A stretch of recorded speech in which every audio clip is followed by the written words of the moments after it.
it alone, and this has been flashing like this. It's been running okay, but obviously it's doing a little error here. So what I looked on the internet and I found that another guy had put a sensor in line up front, and of course I didn't see it till a while ago. And we're going to, and I'm going to put it. It was a good video, and we're putting it on this line here. And I couldn't find a nice connector spot for the sensor and then connector here, so I had to buy several parts off of eBay, and this is what I ended up. This is the shortest, most condensed part I could come up with. So I don't know if it's C. So it shouldn't. Let's see if this thing sits on there. It probably sits something like that. And so hopefully it won't cost too much. I think there's plenty of flex in here because it's a drive-by-wire.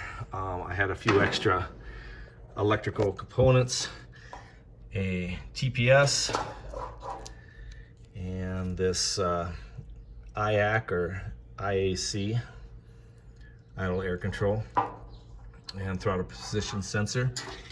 And then I put this together with it, and that's just my lack of experience with putting these together. I don't do this every day. This is kind of a just a one-time thing for now, but maybe, you know, my brother and I will do it more, or I will do some more of it. But now I know that I need to play with that, and I'm hoping that that'll change that and make my idle better and my fuel consumption better and make it run a little better.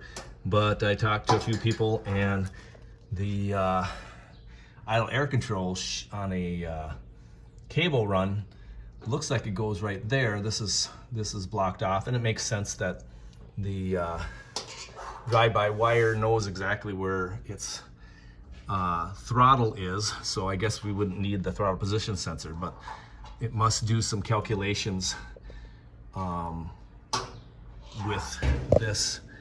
with my mat sensor that I did add to this. The mat sensor. That was another video I did, and I obviously took it off another guy who did the video, and we made a spot for that to go into. So I'm going to tape these up, stash these away nice, and redo my wire loom better, and so that it's all nice and clean underneath here. We'll put this on, and hopefully we'll get rid of that low fuel pressure error. So we'll catch you then. Okay, so these are the 4 parts I bought. This is the female connector that goes on the line. This is a connector that will hook onto here. It's got a male-female end, and my sensor will fit into here. And I have a double female connector, and then the fuel line connector. And those are the 4 parts I bought, and I sure hope it works. Okay, I got it wrapped up, all tightened up, and that's how it looks in there.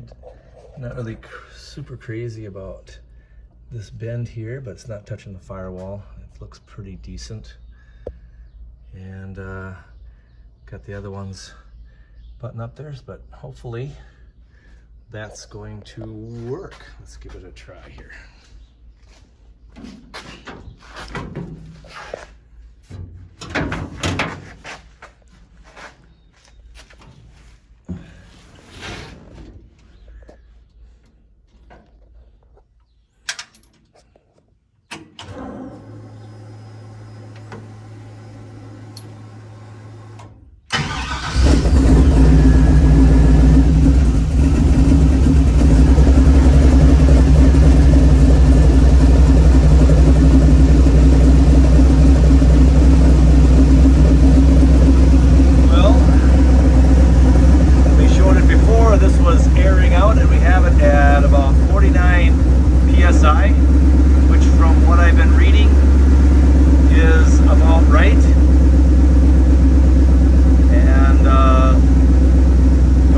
I guess we'll see. Hopefully now I'm gonna have to have it learn again, because that was never hooked up. So hopefully maybe I'll have to retune it or download it. I don't know a lot about the tuning of this yet. I just tuned it.